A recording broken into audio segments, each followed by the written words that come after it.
तो चलिए शुरू करते हैं। आज क्या देखेंगे? आज हम लोग चैप्टर स्टार्ट करेंगे बायोलॉजी का बोटैनी। जनरली इसको प्लांट का यूनिवर्स हम लोग सजाने के लिए अपने सजाने के लिए बोल सकते हैं क्या, प्लांट का यूनिवर्स। और सिलेबस के साथ पढ़ेंगे according to new syllabus. 3 chapter सबसे इंपॉर्टेंट है, बताइए क्या क्या? एब्जॉर्प्शन बाय रूट, ट्रांसपिरेशन और फोटोसिंथेसिस। तो कहानी को स्टार्ट करते हैं। जैसा कि मेरे बैकग्राउंड में आपको दिख रहा होगा, क्या प्लांट बोटैनी। प्लांट का आखिर दुनिया है कैसे? अगर कोई इमेजिन कीजिए, अगर आपको कोई पानी पिलाए तो कैसे पीजिएगा? ग्लास से पिएगा भैया। अगर प्लांट को पानी पीना है तो कैसे पिएगा? तो आपको पता होगा, जैसा कि बैकग्राउंड में दिख रहा होगा, प्लांट के रूट में, यहाँ दिख रहा है, हाँ, प्लांट के रूट में क्या होता है? Root hair. क्या होता है? Root hair. और रूट हेयर से ऑस्मोसिस करें, क्या? डिफ्यूजन नहीं, ऑस्मोसिस। प्लांट को कभी भी पानी लेना है, रूट हेयर को कभी भी पानी लेना है, तो किस प्रोसेस से लेगा? एग्जाम का क्वेश्चन है क्लास 10 का। अगले बार 97 हाईएस्ट था बायो में, इस बार 100 में पूरा 100 चाहिए। अभी दिखाते हैं किसका हाईएस्ट आया था। तो जो बोल रहे हैं वही पढ़ो, उसके सिवा कुछ मत पढ़ो। एक बाउंड्री फिक्स कर लो, पढ़ना कितना है, क्योंकि हिस्ट्री है, ज्योग्राफी है, बायो है, केमिस्ट्री है, इतना सारा सब्जेक्ट है, सब कुछ को अच्छे से करना है। तो प्लांट बोटैनी में कौन सा चैप्टर बता रहे हैं? आखिर इमेजिन करें, एक प्लांट पानी कैसे लेता होगा। सोचो, इमेजिन करो, एब्जॉर्प्शन बाय रूट। हम लोग पानी कहाँ से लेते हैं? माउथ से। वो लोग पानी कहाँ से लेता है? रूट। रूट दिख रहा है, रूट के पास हेयर जो फाइबर की तरह निकला हुआ, जिसको क्या बोलते हैं? Root hair. रूट हेयर से वो लोग क्या लेता है? पानी लेता है। By the help of which process? Diffusion की ऑस्मोसिस। ऑस्मोसिस। अभी आपको समझाते हैं डिफ्यूजन ऑस्मोसिस में क्या फर्क है। सब कुछ पढ़ेंगे एकदम क्रिस्टल क्लियर कॉन्सेप्ट से। तो मान लो वो जो प्लांट है, वो जो रूट हेयर से पानी लिया बाय द प्रोसेस ऑफ क्या? ऑस्मोसिस। पानी तो ले लिया, अब कहीं ज्यादा पानी ले ले तो तब क्या होगा? कहीं आपको मान लो कोई ऑफर करे 1 लीटर कोल्ड ड्रिंक पीने का, पी लीजिएगा। कोई ऑफर करे 10 लीटर कोल्ड ड्रिंक पीने का एक बार में, पी लीजिएगा? नहीं, क्योंकि आपको वोमिटिंग हो जाएगा, पूरा कंटेंट बाहर निकल जाएगा। ठीक उसी तरीका से देखो, सजा रहे बोटैनी को समझो, रटना मना है स्टडी डीएनए में। अगर आप देखिएगा तो एक प्लांट है, एक प्लांट जरूरत से ज्यादा ऑस्मोसिस करके पानी लेने लगे तो क्या हो जाएगा? अरे जरूरत से ज्यादा पानी लेगा तो पानी तो निकालना भी पड़ेगा। और अब आते कहानी के दूसरे चैप्टर में, this is called transpiration. Excess water release in the form of water vapour. जब आप ज्यादा पानी ले लीजिएगा ना, तो प्लांट के, आप लोग जानते हैं, प्लांट के लीफ में, प्लांट के लीफ में, जैसा बैकग्राउंड में आपको दिख रहा होगा, प्लांट के लीफ में एक टाइनी टाइनी पोर होता है, छोटा छोटा कुछ पोर होता है, जिसको क्या बोलते हैं? स्टोमाटा। ये स्टोमाटा क्या करता है? गैस एक्सचेंज में, O2 CO2 निकालने में। जिस तरीके से हमारा जो लंग्स है गैस एक्सचेंज में हेल्प करता है, उसी तरीके से प्लांट का लंग्स कौन है? स्टोमाटा। कहाँ होता है? लीफ के ऊपर होता है। क्या करता है? गैसेस एक्सचेंज करता है। और यहीं से वाटर वेपर के फॉर्म में पानी भी निकलता है। This is called transpiration. जो बोटैनी का दूसरा चैप्टर है, ट्रांसपिरेशन। इसलिए इसको सजाया गया। देखिए, ज्यादा पानी लिया, एब्जॉर्प्शन बाय रूट किए, पर ज्यादा करने से क्या हो जाएगा? ज्यादा ऑस्मोसिस करने से क्या होगा? प्लांट ज्यादा पानी लेगा तो उसको निकालेगा भी। किस प्रोसेस से? ट्रांसपिरेशन के osmosis. Transpiration, excess water release in the form of water vapour. भैया पानी तो निकल लिया था, ज्यादा लिया था, तो बताओ जिंदगी जीने के लिए सिर्फ पानी ही जरूरी है? नहीं, खाना भी तो जरूरी है। प्लांट अपना खाना कैसे बनाता है? जैसे कि आपको फिर एक और चीज दिख रहा होगा, एक और चैप्टर जिसको क्या बोलते हैं? फोटोसिंथेसिस, जो आपके सिलेबस में। प्लांट खाना कैसे बनाता है? तो फिर कहानी के एकदम मोड़ पे चलते हैं कि प्लांट के अंदर एक लीफ है, जैसे पान पत्ता खाते हैं आप लोग, पान के पत्ता को इमेजिन करते हैं, और लीफ है। लीफ के अंदर एक छोटा सा सेल ऑर्गेनल है, जिसका क्या नाम है? क्लोरोप्लास्ट। अगर कोई आपसे पूछे आपके घर में खाना कहाँ बनता है, आप आंसर क्या देते हैं? घर में? नहीं, घर के अंदर, किचन में। तो ठीक उसी तरीका से कोई प्लांट से पूछता है कि आपका खाना कहाँ बनता है, तो प्लांट पहले आंसर देता है लीफ में। लीफ में कहाँ पे? तो आंसर देना होगा क्लोरोप्लास्ट। क्लोरोप्लास्ट में कहाँ पे? जैसा दिख रहा होगा आपको, क्लोरोप्लास्ट किचन है प्लांट का, तो उसको खोलिएगा तो उसके अंदर क्वाइन क्वाइन की तरह सेल है। सारा सेल को एक साथ इकट्ठा कर देंगे तो उसको ग्रेना बोलेंगे। एक एक सेल को क्या बोलेंगे? थैलाकॉइड। यहीं पे डार्क रिएक्शन होता है, यहीं पे लाइट रिएक्शन होता है। जब फोटोसिंथेसिस पढ़ेंगे तब हम लोग पढ़ेंगे विथ सिलेबस। सिलेबस के बाहर कोई बात नहीं होगा। तो ये एक सीक्वेंस था। आखिर प्लांट बोटैनी पढ़ना क्यों है? प्लांट को क्या चाहिए? पानी। प्लांट को क्या चाहिए? खाना। पानी किससे लेगा? एब्जॉर्प्शन बाय रूट से। किस प्रोसेस से? ऑस्मोसिस से। अगर ज्यादा पानी पी ले तो उल्टी किससे करेगा? ट्रांसपिरेशन। एक तरह से वोमिटिंग है। और ये लोग का जो उल्टी होता है वेपर के फॉर्म में होता है। आप लोग का उल्टी वेपर फॉर्म में होता है? नहीं, ऐसा तो नहीं होता है भैया। अब खाना का बात है तो खाना कहाँ बनता है? लीफ में। लीफ में कहाँ पे? मीजोफिल सेल में। मीजोफिल सेल में कहाँ पे? क्लोरोप्लास्ट के अंदर। किचन में खाना बनता है। प्लांट का खाना क्या होता है जानते हैं आप लोग? ग्लूकोज। किस फॉर्म में स्टोर करता है? स्टार्च के फॉर्म में। तो ये बेसिक इंट्रो था आपके प्लांट के दुनिया का। क्लास 10 में प्लांट का दुनिया है क्या, बोटैनी पढ़ने का एक शॉर्ट ट्रिक है जो सबको बोरिंग लगता है, कोशिश करेंगे इंटरेस्टिंग लगाने का। तो यहाँ तक आपको बात समझ में आ गया। अब देखिए ध्यान से, अब कहानी को स्टार्ट करते हैं एकदम इस चैप्टर के हिसाब से, एब्जॉर्प्शन बाय रूट्स। जो कहानी का स्टार्ट होता है रूट, जैसे आप जड़ देख रहे हैं तो जड़ के अंदर इसमें क्या क्या पढ़ने वाले, रूट के अंदर क्या होता है, रूट हेयर। पहला बात तो यही, रूट हेयर पानी किस प्रोसेस से लेता है, डिफ्यूजन की ऑस्मोसिस। तो आप लोग को आंसर देना ऑस्मोसिस। इसके अलावा भैया पानी तो ले लिए, तो जब पानी अंदर जाएगा, जैसे कि आप ऊपर देख रहे हैं पानी जा रहा है, तो एक सेल के बीच भी तो पानी जाएगा, एक सेल से दूसरे सेल के बीच जब ट्रांसपोर्ट होगा, जो प्लांट सेल पानी को कैसे ले रहा है, आयंस को कैसे ले रहा है। एक्टिव ट्रांसपोर्ट क्या है, पैसिव ट्रांसपोर्ट क्या है, इम्बाइबिशन क्या है, प्लाज्मोलाइसिस क्या है, सब एकदम पढ़ेंगे, एकदम क्रिस्टल क्लियर कॉन्सेप्ट है। तो स्टार्ट करते हैं सबसे पहला कहानी।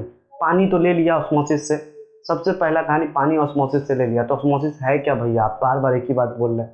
Osmosis is the process where water molecule move from higher concentration to lower concentration through a semi permeable membrane. कुछ नहीं समझ में आया भैया, तो इतना बात समझ लीजिए, पानी हमेशा ज़्यादा से कहाँ जाता है, कम की तरफ। तो उसी तरीके से दो सेल है, जैसे आपको इमेजिन हो रहा होगा दो सेल है, तो एक सेल से पानी दूसरे सेल में जाना है तो कैसे जाएगा।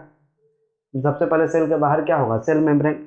सेल मेम्ब्रेन हम लोग का क्या होता है, सेमी परमिएबल मेम्ब्रेन, सब कुछ को नहीं जाने देता है। जैसे उसको पानी दिखता है बोलता है जाओ यहाँ से यहाँ तुम चल जाओ।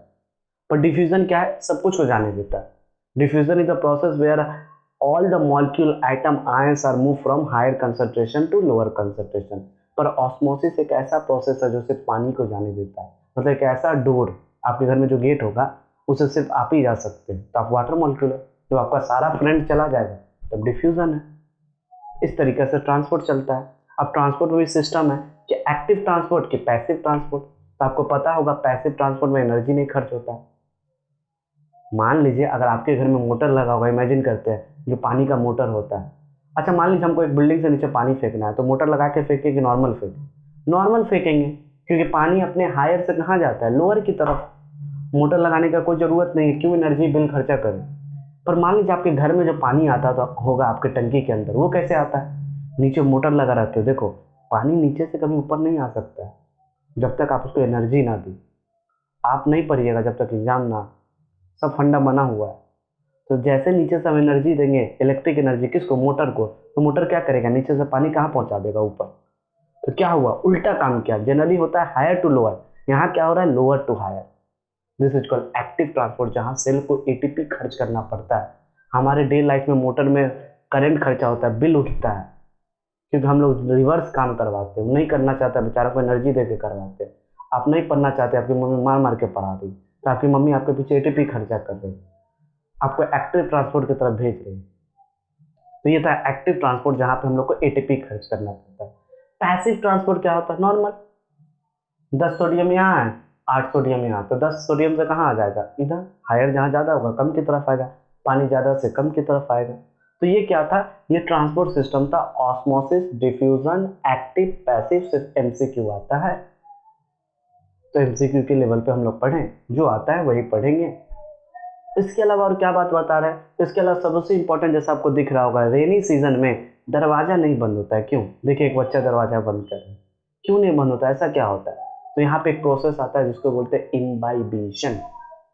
क्या बोलते हैं इस प्रोसेस को, इम्बाइबिशन। इम्बाइबिशन क्या होता है बताओ, सरफेस से, मान लो रेनी सीजन इतना बारिश होता है, तो लकड़ी की प्रॉपर्टी है या वुड या जाइलम की प्रॉपर्टी है कि उस सरफेस से पानी को उठा सकता है, जिसके कारण लकड़ी थोड़ा फूल जाता है, इसलिए गेट जल्दी बंद नहीं हो पाता। सरफेस से वाटर को रीअब्सॉर्ब करना, इस प्रोसेस को क्या बोलते हैं, इम्बाइबिशन। एग्जाम का क्वेश्चन आया हुआ है, during the rainy season door are not close by which process. तो आंसर देना है इम्बाइबिशन। आपको नोट्स मिल जाएगा, उस नोट्स को कर लीजिए, उससे बाहर एक क्वेश्चन आएगा, पूरा 10 ईयर के लेवल पे नोट्स बनाना।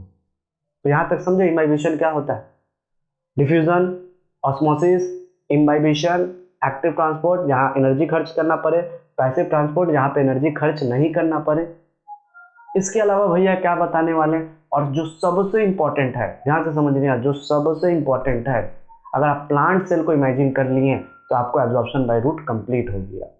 यहाँ से नेम द फॉलोइंग पढ़ना है, find the location, find the function और एक्सपेरिमेंट। बस इस तीनों बोटैनी के चैप्टर से आपको यही पढ़ना है। एक्सपेरिमेंट तो हर साल 5 नंबर का आता ही है, नेम द लोकेशन 5 नंबर का आता है, नेम द फंक्शन 5 नंबर का आता है, नेम द फॉलोइंग 5 नंबर का आता है। तो बस वही पढ़ेंगे जो आता है।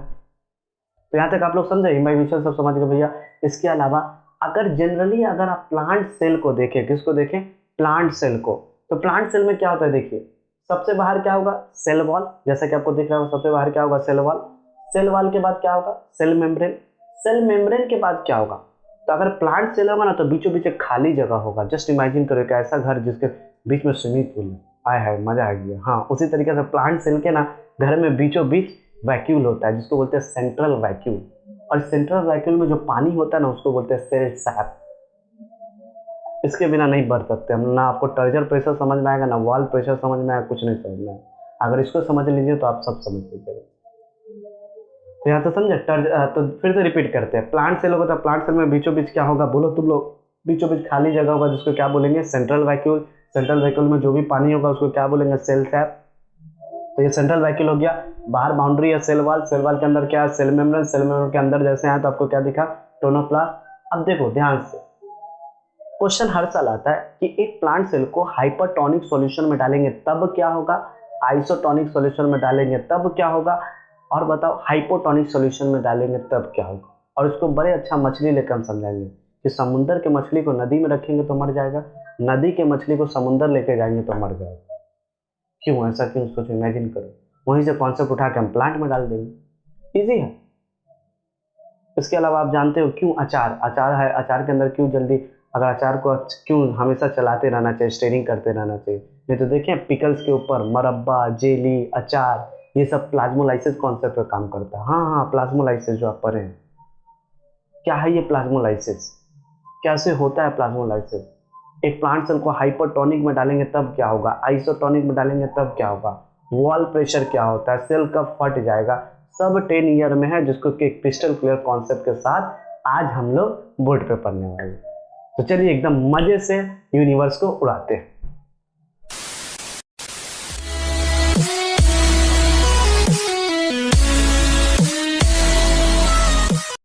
तो चलिए देखते हैं एब्जॉर्प्शन बाय रूट एक क्रिस्टल क्लियर कॉन्सेप्ट के साथ। तो भैया पहला बात, बोटैनी से क्वेश्चन आएगा क्या, तो क्वेश्चन आता है नेम द फॉलोइंग, जैसे कि हम पहले लिख दिए, लोकेशन, फंक्शन और सबसे इंपॉर्टेंट एक्सपेरिमेंट। हर साल यहाँ से एक्सपेरिमेंट आ रहा है और यहाँ से लोकेशन, फंक्शन और नेम द फॉलोइंग आ रहा है।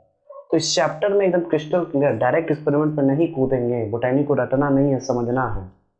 तो देखिए ध्यान से हम क्या किए, अगर ये प्लांट है, क्या है प्लांट, तो इस प्लांट में अगर देखिएगा आप तो बाहर हम वाटर बनाए ना, वाटर सॉइल, सॉइल के अंदर पानी है।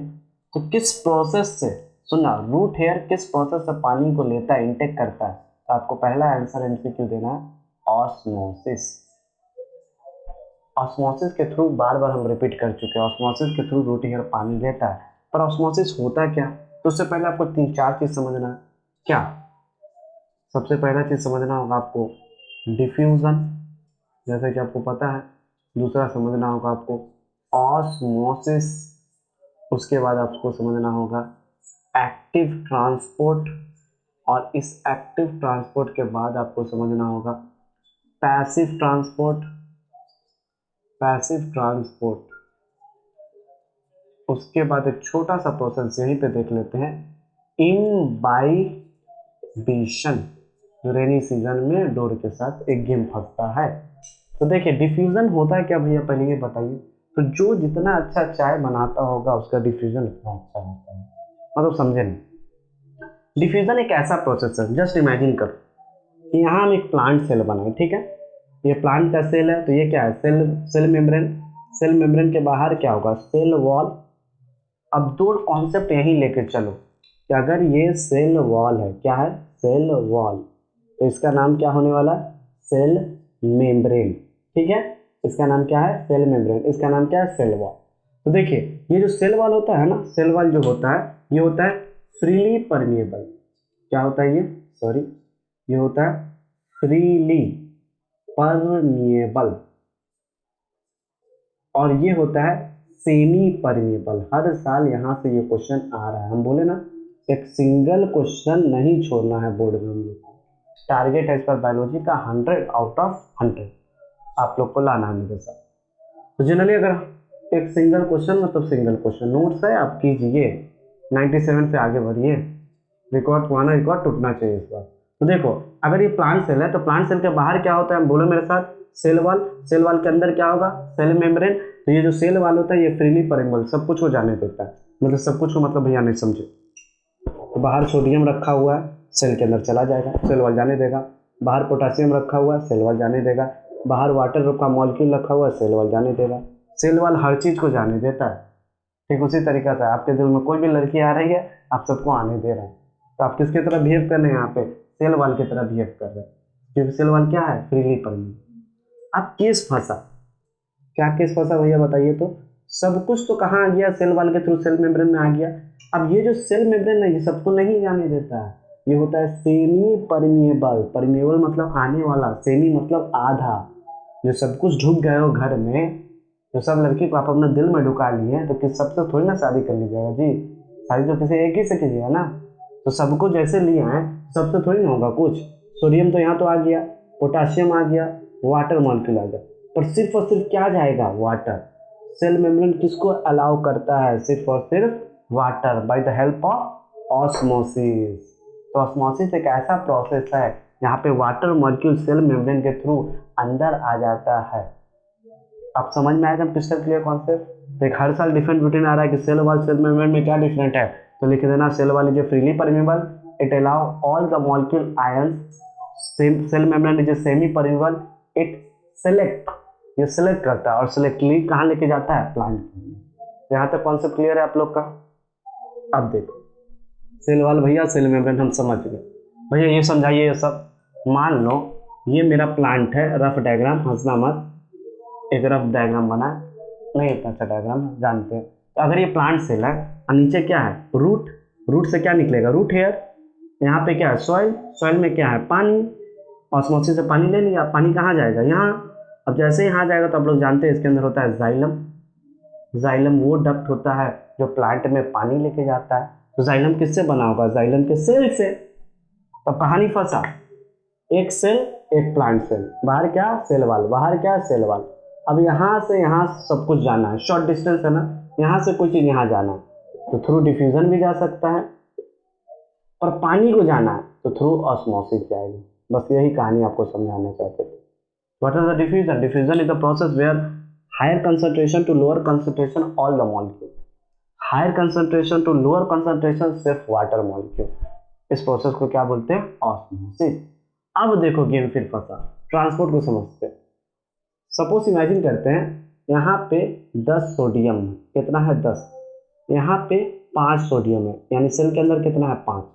कायदे से क्या होता है, हायर टू लोअर जाता है ना, हाँ जाएगा भी, क्योंकि 10 बाहर ज़्यादा है, तो जहाँ ज़्यादा है ज़्यादा से कम की तरफ जाता है कोई भी चीज़, तो जा रहा, जैसे पानी ज़्यादा से नीचे की तरफ जाता है, तो 10 से 5 की तरफ जाएगा। अब यहाँ देखो, यहाँ फिर 10 है, 10 सोडियम, और यहाँ कितना है 5 सोडियम। अब कहाँ कहानी फंसेगा, यानी सेल के अंदर है 5 सोडियम और सेल के बाहर है 10 सोडियम, तो यहाँ जैसे उल्टा जा रहा है, जा सेल के अंदर कम है फिर भी सेल बाहर फेंक रहा है। By the help of ATP, यहाँ पे एनर्जी खर्चा करना पड़ता है, सेल को पैसा खर्चा करना पड़ता है। इस ट्रांसपोर्ट को बोलते हैं active transport. Against the concentration काम करता है, अगेंस्ट द कंसंट्रेशन। जनरली होना क्या चाहिए था, 10 से 5 जाना चाहिए, पर उल्टा काम करता है क्योंकि हम पैसा दे देते हैं। पानी नीचे से, पानी हमेशा ऊपर से नीचे जाता है, पर हम नीचे से ऊपर भी ले जा सकते हैं, जानते हैं आप लोग, मोटर के थ्रू। इसके लिए आपको इलेक्ट्रिक एनर्जी खर्चा करनी है, नॉन बिना मोटर का पानी ऊपर जाएगा ही नहीं। तो उसी तरीके से बिना एटीपी के कभी 5 से 10 होगा ही नहीं, लोअर से कभी हायर जाएगा ही नहीं। वो कब जाएगा, जब आप एटीपी दे दोगे। तो यहाँ तक सब समझ में आ गया, डिफ्यूजन क्या है, ऑस्मोसिस क्या है, एक्टिव ट्रांसपोर्ट क्या है, पैसिव ट्रांसपोर्ट क्या है। अब एक प्रोसेस है इम्बाइबेशन। इम्बाइबेशन क्या होता है, it is a phenomenon during occur in rainy season. बरसात के समय क्या होता है, अगर ये आपका लकड़ी है तो लकड़ी के बाहर क्या होता है, सेल वॉल, सेल वॉल के अंदर क्या होगा, सेल मेम्ब्रेन। तो कुछ ना वाटर, वाटर का जो मॉइस्चर होता है ना, ये सेल एब्जॉर्ब कर लेता है। इस मॉइस्चर को एब्जॉर्ब करने के कारण सेल क्या होगा, फूल जाएगा, जिसके फूलने से ना डोर बंद नहीं हो पाता है जल्दी। सरफेस से वाटर को एब्जॉर्ब करता है, बड़ा इंपॉर्टेंट है। इमेजिनेशन क्या है, सरफेस से वाटर को एब्जॉर्ब करता है, ये बात लिखना, तभी नंबर मिलेगा। तो यहाँ तक कुछ एमसीक्यू, कुछ क्रिस्टल क्लियर कॉन्सेप्ट के साथ एब्जॉर्प्शन बाय रूट को हम समझाएं। तो देखिए, आइडियली प्लांट सेल आपको समझना होगा। समझिए, आपको वॉल प्रेशर, टर्जर प्रेशर, फेलासिटी, प्लाज्मोलाइसिस एकदम क्रिस्टल में समझाएंगे। एक्सप्लेन द टर्म आता है, जो हम बोल रहे वही पढ़ो। तो आइडियली प्लांट सेल देखेंगे तो हम बता चुके थे, प्लांट सेल के बीचों बीच खाली जगह हो, सेंटर में, इसीलिए सेंट्रल नाम पड़ा। प्लांट में सेल के अंदर कोई भी खाली जगह होता है, उसके लिए एक वर्ड यूज करते हैं, क्या? वैक्यूम। तो क्या है? Central vacuum. यानी प्लांट सेल में बीचों बीच एक खाली जगह, जिसको क्या नाम दिए हम लोग? Central vacuum. सेंट्रल वैक्यूम में जो भी लिक्विड है, जो भी पानी है, उसको साइटोप्लाज्म नहीं बोलते हैं, उसको बोलते हैं सेल सैक। और इसके जो मेम्ब्रेन है, देखो कहीं पानी बाहर ना निकल जाए, बाहर तो साइटोप्लाज्म है, अंदर सेल सैक है, तो कहीं दोनों पानी मिल ना जाए, उसके लिए एक और मेम्ब्रेन बनाया गया जिसका नाम है टोनोप्लास्ट। एक बार फिर से रिपीट करते हैं, प्लांट में बीचों बीच खाली जगह है जिसका क्या नाम है? Central vacuum. सेंट्रल वैक्यूम, इस सेंट्रल वैक्यूम में इस मेम्ब्रेन का क्या नाम है? टोनोप्लास्ट। बीच में कुछ लिक्विड होगा, इस लिक्विड को क्या बोलेंगे? Cell sac. यहाँ तक सबको कॉन्सेप्ट क्लियर? हाँ।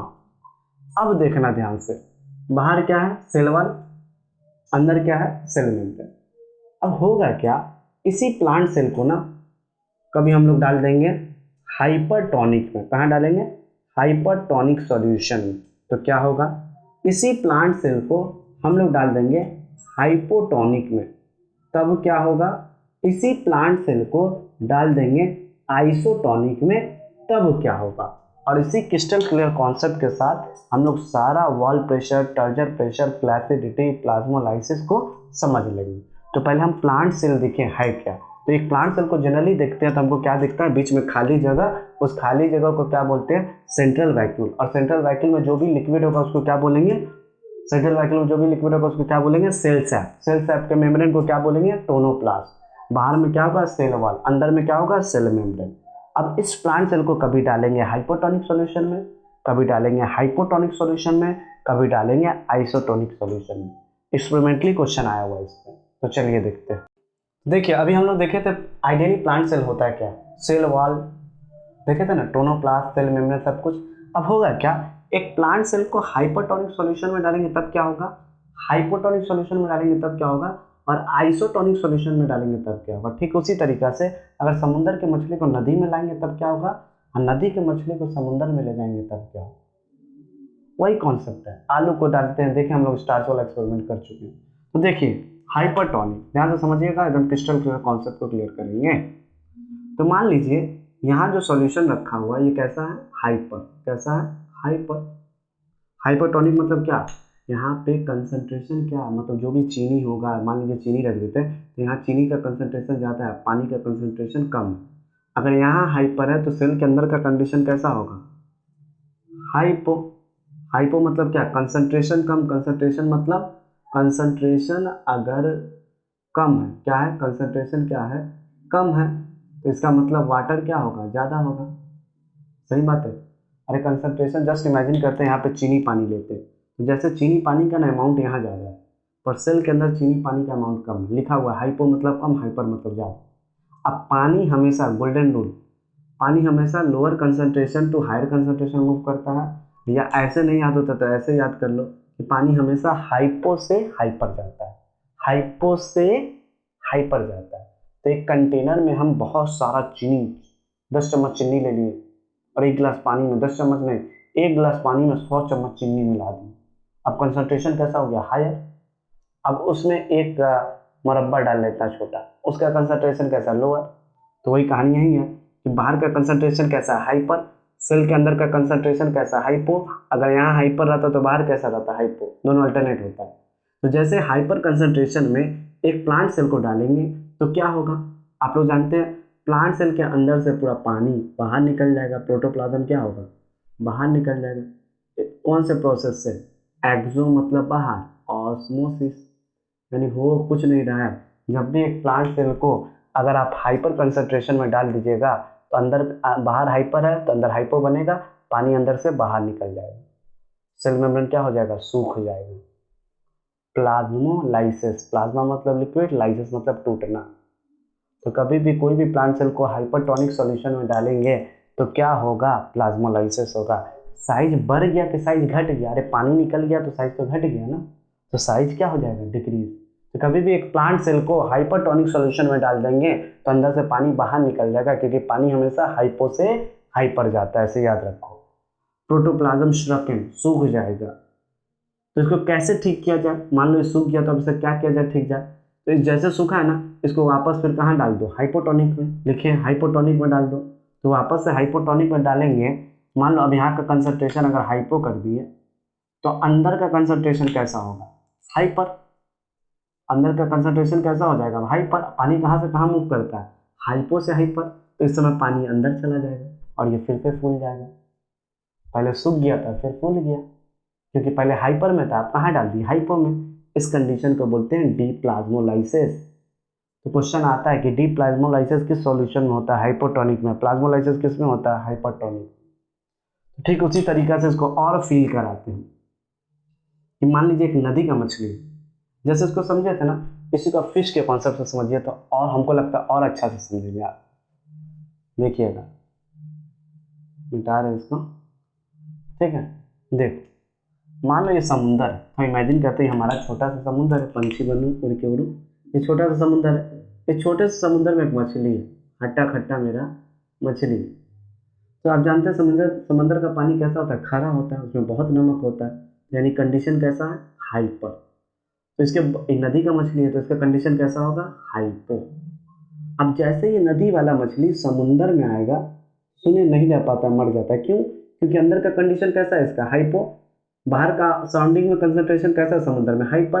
पानी कहाँ से कहाँ मूव करता है, हाइपो से हाइपर।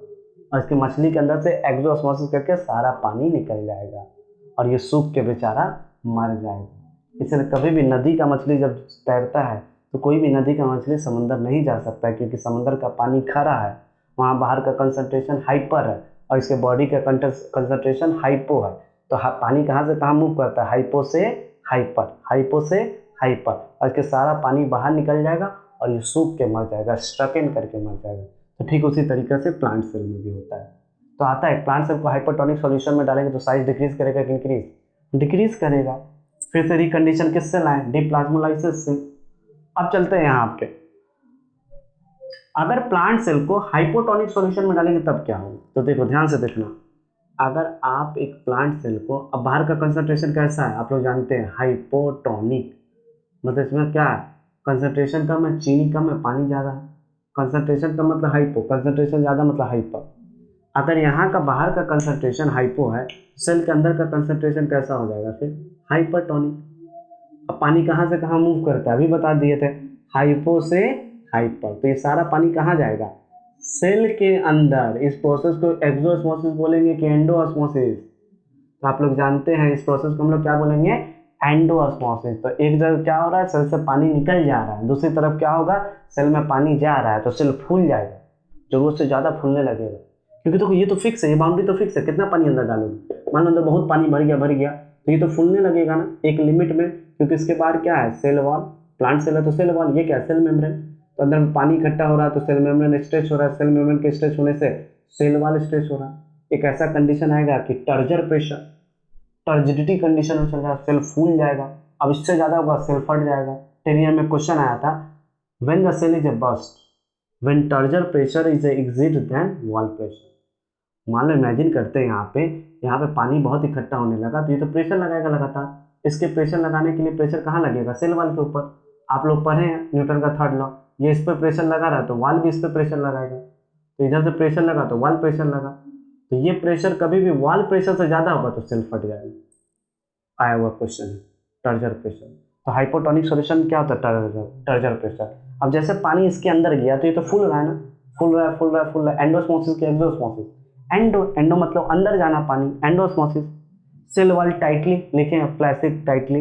साइज यहाँ क्या होगा, अरे पानी अंदर गया तो फूल ही जाएगा, तो साइज इसका क्या होगा, इंक्रीज। इसी को और कॉन्सेप्ट में समझ सकते हैं, क्या कॉन्सेप्ट में, कि एक समुंदर का मछली को अगर नदी में रख दे तो क्या, मान लो इमेजिन करो यहाँ पे हम नदी वाला कहानी है, सी वाटर।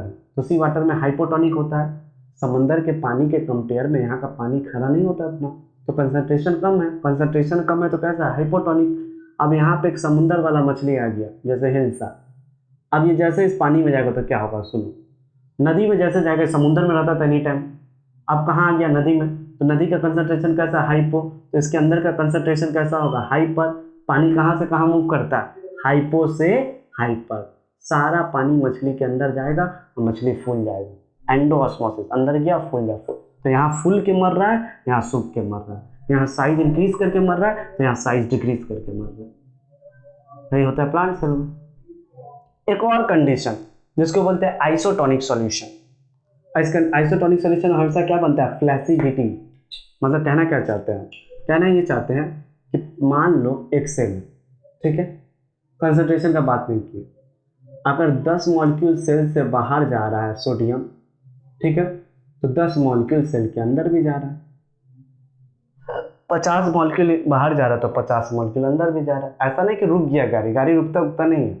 अगर 5 सोडियम अंदर गया तो 5 बाहर गया, 10 अंदर गया तो 10 बाहर गया, 10 वाटर का मॉलिक्यूल अंदर गया तो 10 बाहर गया। तो इस कंडीशन को क्या बोलते हैं, आइसोटोनिक सॉल्यूशन। आइसोटोनिक सॉल्यूशन में साइज रिमेन कांस्टेंट रहता है, ना ही वो फूलता है ना ही वो सूखता है, same amount of solute and solvent. तो ये कॉन्सेप्ट था जिसको समझे कि प्लाज्मोलाइसिस होता है क्या। जैसे कि अचार में आप लोग जानते हैं, अचार में इतना ज़्यादा मसाला नमक ये सब डाल दिया जाता है कि उसका कंसंट्रेशन कैसा हो जाता है अचार का, हायर।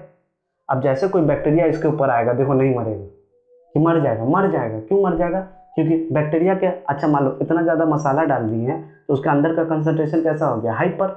बाहर से बैक्टीरिया है तो बैक्टीरिया के बॉडी का कंसंट्रेशन कैसा होगा, हाइपो। अब पानी कहाँ से कहाँ मूव करता है, हाइपो से हाइपर। तो बैक्टीरिया के अंदर से सारा पानी निकल जाएगा, बैक्टीरिया सूख के मर जाएगा। कहाँ, अचार के अंदर। तो अचार के अंदर भी ये प्रोसेस होता है प्लाज्मोलाइसिस। इस तरीक़े से पिकल्स को, जैम्स को प्रिजर्व किया जाता है with the help of plasmolysis. तो चलिए इसके बाद, तो चलिए देखिए अब हम लोग देखने वाले हैं एब्जॉर्प्शन बाय रूट का क्या। तो एब्जॉर्प्शन बाय रूट का हम लोग देखेंगे एक्सपेरिमेंट, और आपको एक ट्रिक के साथ याद करा देंगे। जैसे ऐसा एक्सपेरिमेंट जहाँ देखिएगा डायरेक्ट आंसर दीजिएगा एब्जॉर्प्शन बाय रूट का एक्सपेरिमेंट है, ऐसा रूट हेयर वाला जहाँ देखिएगा डायरेक्ट बोलिएगा एब्जॉर्प्शन बाय रूट का। अगर एब्जॉर्प्शन बाय रूट होगा तो वहाँ हमेशा ऑस्मोसिस होगा। तो हमेशा एक बार क्वेश्चन आता है, explain the process, define the process. Her experiment में ये बात रिपीट रहेगा, एक्सप्लेन द प्रोसेस और डिफाइन द प्रोसेस। तो देखिए सबसे पहले क्या होता है, देखिए तो ये क्या है, एक बीकर है, एक बीकर में क्या लगा है, फ्लास्क लगा है, फ्लास्क से जुड़ा हुआ है, और यहाँ पे क्या है, पार्चमेंट पेपर। क्या है, पार्चमेंट पेपर, सेलोफेन पेपर। इसके अंदर रखा गया पानी, क्या रखा गया, पानी, और ऊपर से थिस्टर फनल के थ्रू, किसके थ्रू, थिस्टर फनल के थ्रू प्रेशर लगाया गया, प्रेशर। तो होगा क्या, यहाँ पे कुछ थोड़ा सा शुगर रख दिए, चीनी रख दिए, शुगर सॉल्यूशन। बाहर का कंसंट्रेशन कैसा है, हाइपो, अंदर का कंसंट्रेशन कैसा है, हाइपर।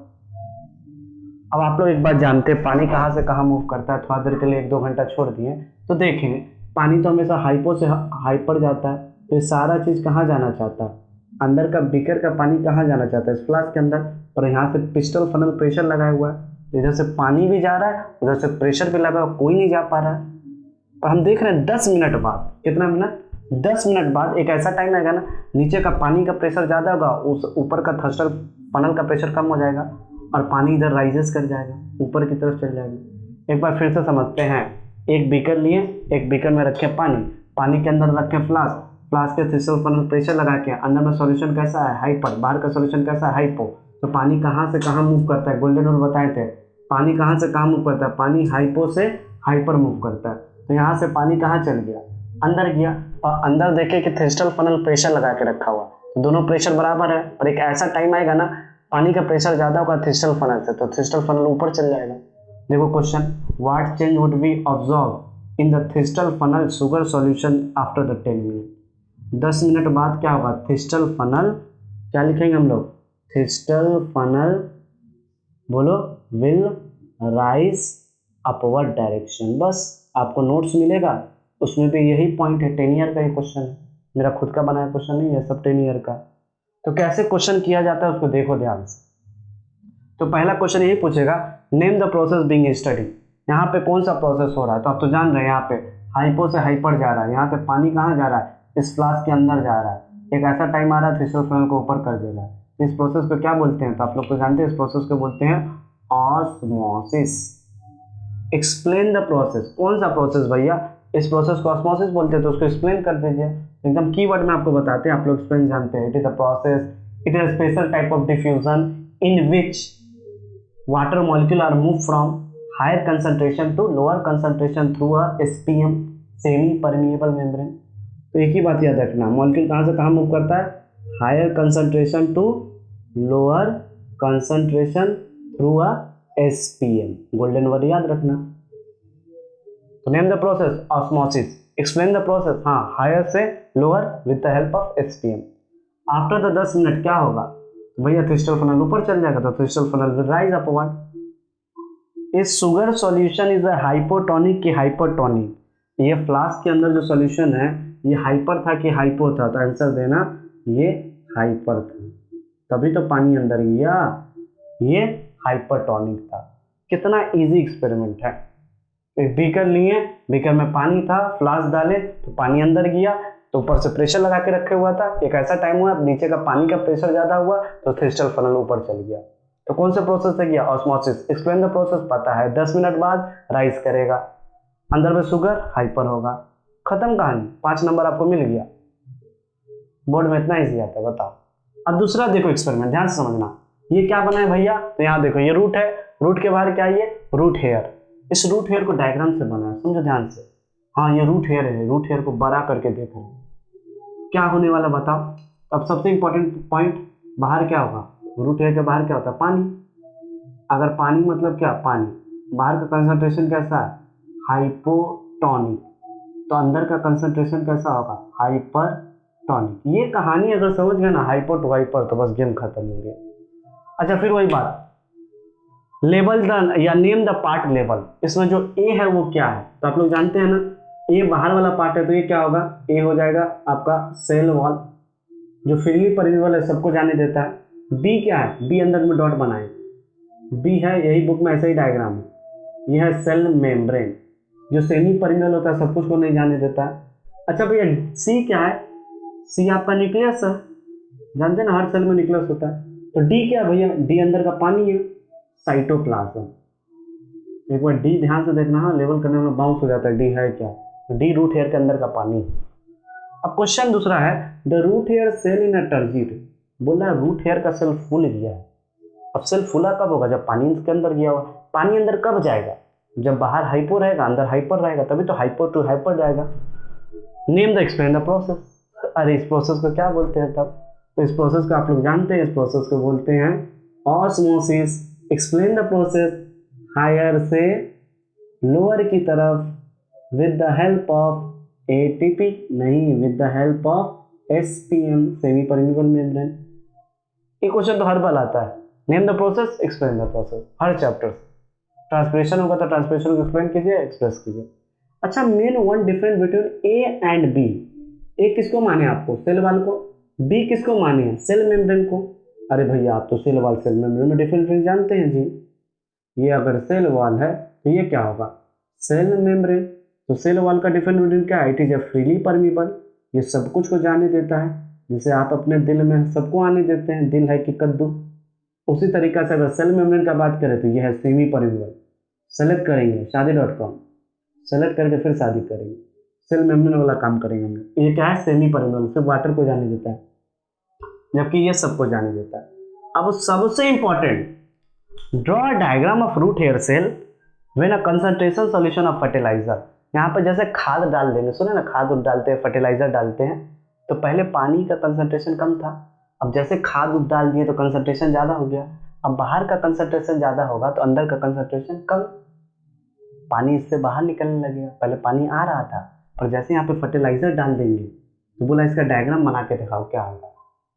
बहुत इंपॉर्टेंट है, समझना ध्यान से, यहाँ तक मिटा रहे हैं। हाँ, क्या होगा सोचो, अगर रूट हेयर में खाद डाल देंगे, फर्टिलाइजर डाल देंगे, तब क्या होगा? अरे भैया, फिर वैसे ही डायग्राम हम लोग बनाएंगे। एक रफ डायग्राम बना रहे हैं, तुम लोग नोट्स में होगा, बना लेना, ठीक है। यहाँ से क्या है? ये रूट हेयर है, ठीक है। अब बोल रहे हैं बाहर में सॉइल में खाद डाल दिए, खाद ऐसे खाद डाल दिए, फर्टिलाइजर डाल दिए, तो बाहर का कंसंट्रेशन कैसा हो गया? हाइपर। तो अंदर का कंसंट्रेशन कैसा होगा? हाइपो।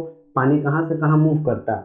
हाइपो से हाइपर की तरफ, इस बार उल्टा होगा। तो उसका डायग्राम में क्या करें, कुछ नहीं, ऐसे बना देंगे और इसको बस छोटा कर देना, पानी सूख गया ऐसे दिखाना पड़ता है, बस खत्म कहानी।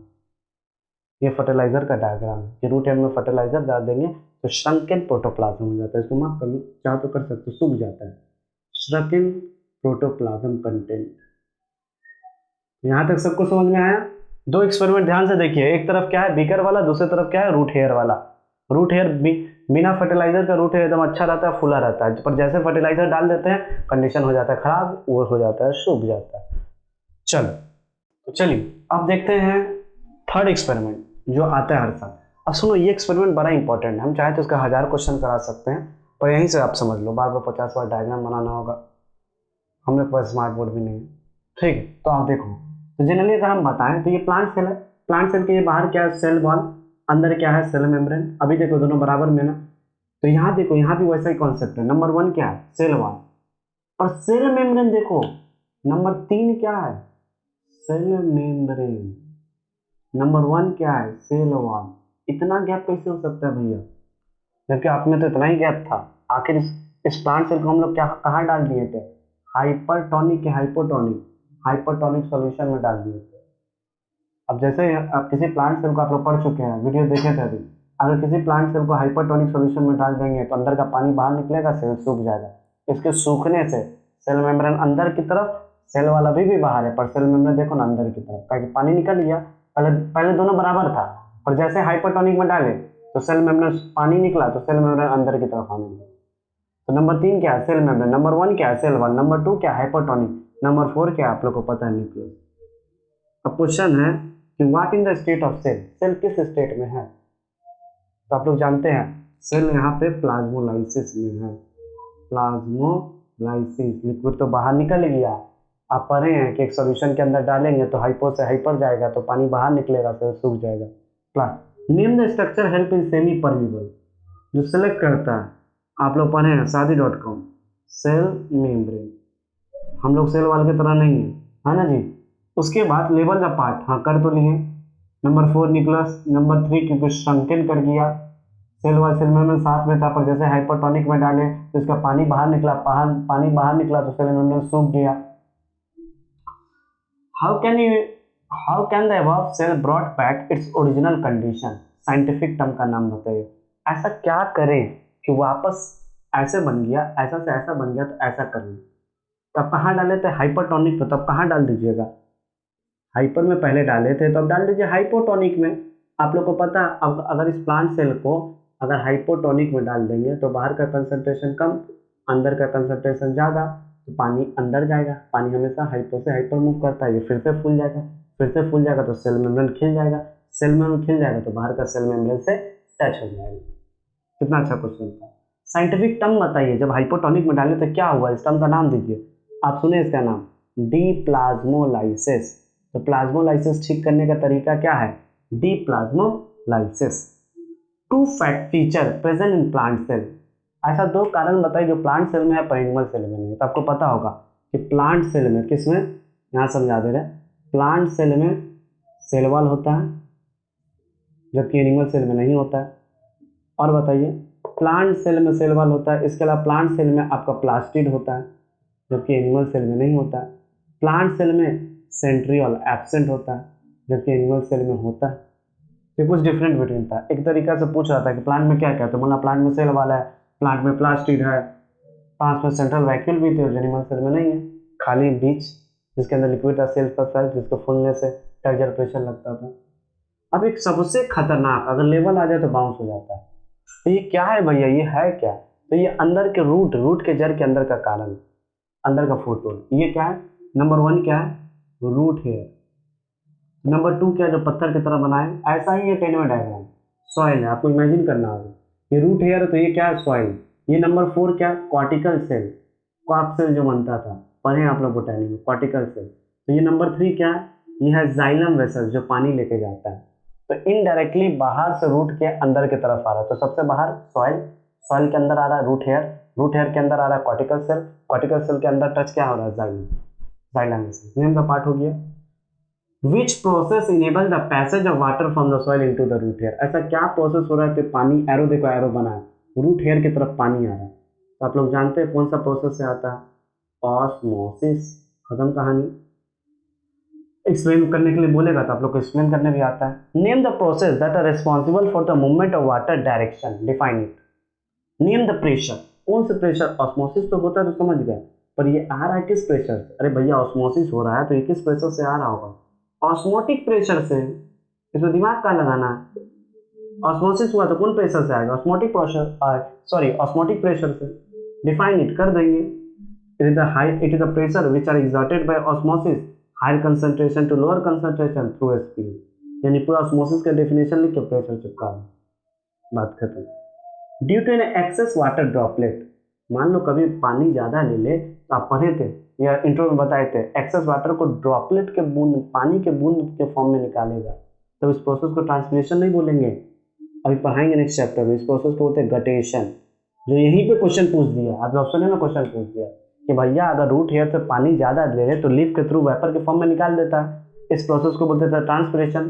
पर ड्रॉप के फॉर्म में निकले, देखो यहाँ फोटो दिख रहा होगा, ड्रॉप के फॉर्म में निकले तो उसको क्या बोलेंगे? Guttation. Last question, draw diagram of fertilized soil root hair. तो आपको पता है कैसे बनाना है। अगर ये रूट हेयर है तो ऐसे एक लंबा कर देना, यहाँ पे ऐसे श्रंकेन प्रोटोप्लाज्म बना देना कि सूख गया है, अभी बताए थे आप लोग को। यहाँ एपिडर्मल सेल है। तो यहाँ तक आपको एकदम बेसिक जो इस साल क्वेश्चन आएगा एब्जॉर्प्शन बाय रूट से समझा दिए हैं। इस पे 50 क्वेश्चन पूछ सकता है, तो 50 क्वेश्चन हम लोग जानते हैं। तो भैया क्या क्या पढ़ना है? Name the following, location, function और एक्सपेरिमेंट तो पक्का आता है, एक एक्सपेरिमेंट तो एकदम कंफर्म है। हो सके सली आ जाए, बाउंस, एकदम बाउंस लगता है। ऑस्मोसिस हुआ, प्रेशर कौन सा है? तो ऑस्मोटिक प्रेशर। ये तो रूट हेयर वाला डायग्राम हर साल आता है कि फर्टिलाइजर खाद डाल दिए तो क्या होगा? अरे खाद डाल देंगे तो बाहर हाइपर होगा, बाहर हाइपर होगा तो अंदर क्या होगा? हाइपो। पानी कहाँ से कहाँ मूव करता है? हाइपो से हाइपर, तो अंदर से पानी बाहर निकल गया तो ये अंदर में रूट हेयर सेल सूख जाएगा। उसी का डायग्राम बनाने बोला, इसमें दिमाग क्या लगाना है? फिर भी अगर दिक्कत होता है तो कमेंट सेक्शन में जरूर बताएं, और टेलीग्राम का नोट्स आपको मिल जाएगा, उस नोट्स के बाहर एक सिंगल क्वेश्चन नहीं जाएगा। तब तक के लिए पढ़ते रहिए, ऑल द बेस्ट।